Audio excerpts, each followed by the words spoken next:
จากศึกษากีฬาหลายๆเมืองที่เข้ามาร่วมสมออกมาเลยเอาเลยเป็นไผ่จะไปสิงชนะเลิศเป็นไผ่จะไปสิงอันดับที่ 3มาเบิ่งว่าไว้เ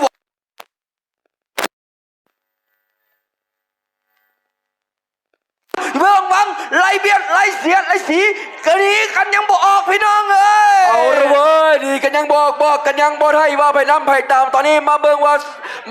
ซอสำเร็จเก้าเจริญได้สีพายดีจากเจ้าพ่อทองดำบ้านห้วยนางลีส่วนอภิมาไว้บานได้สีพายดีจากบ้านนาเมืองแข่งนักแข่งมาเบิ่งว่าไผ่จะอยู่ไผ่จะไป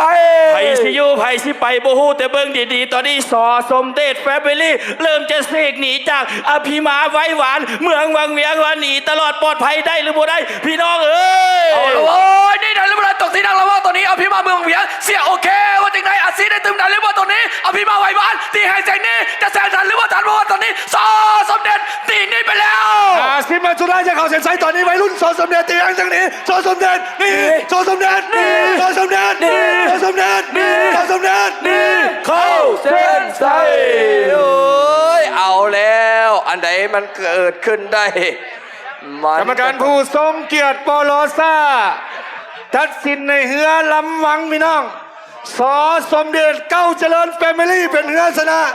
สอสมเด็จเก้าเจริญแฟมิลี่เป็นเฮือชนะในรองนี้ไปเสือรอบรองมีแต่คู่มวลๆเว้ย